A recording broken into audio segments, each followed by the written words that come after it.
Nasser e bike घेऊन आलेत इलिगो e bike, ही फक्त 39,000 पासून पुढे। चार्जिंग साठी रोजचा खर्च फक्त 5 रुपये। गाडीच्या पार्ट्सना 1 वर्षाची warranty, fire proof lead, acid battery, गाडी चालवायला सोपी, आरामदायक आणि हप्तेही सुलभ। आणि हो, ई बाईक खरेदीवर आणखीन एक बाईक जिंकण्याची लकी ड्रॉची संधी। पहिलं बक्षीस 1 ई बाईक, दुसरं 43 इंची LED टीव्ही, तिसरं वॉशिंग मशीन सह फ्री, आटा चक्की यासारखी 50हून अधिक आकर्षक बक्षीस। तर मग बरा करा आमच्या शाखा कलगरी, कवठे महांकाळ आणि मिरज।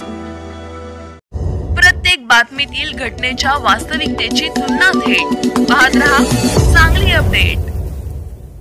मिरज तालुक्यातील बोलवाड येथील अपहरण झालेल्या अल्पवयीन मुलीचा शोध लागला, आरोपीचा फोटो जारी। मिरज तालुक्यातील बोलवाड येथील अल्पवयीन मुलीस फुसलावून अपहरण केल्याप्रकरणी मिरज ग्रामीण पोलिसात तक्रार दाखल करण्यात आली होती। त्याच्या अनुषंगाने मिरज ग्रामीण पोलिसात अपहरणाचा गुन्हा दाखल करण्यात आला आहे।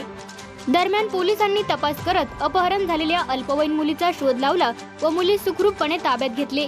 पण या घटनेतील संशयित आरोपी हा अजूनही परागंदा असून त्याचे नाव नियाज शकील हवालदार असून हा बोलवाड मधील असून पोलिसांना तो ह्या गुन्ह्यातील पाहिजे असणारा संशयित असून पोलिसांकडून त्याचा फोटो प्रकाशित करण्यात आला आहे।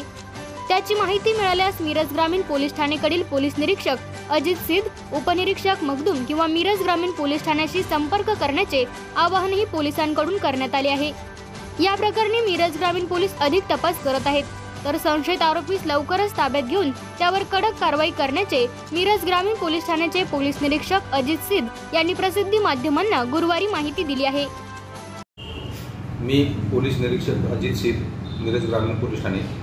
मिरज ग्रामीण पोलीस ठाणे हद्दीतील बोलवाड या गावातील अल्पवयीन बालिकेस फूस लावून पळवून नेल्याबाबत अपहरणाचा गुन्हा पोलीस ठाण्यामध्ये दाखल आहे। सदर गुन्ह्यातील अपहरित बालिकेचा शोध लागलेला आहे, ती सुखरूपपणे मिळून आलेली आहे।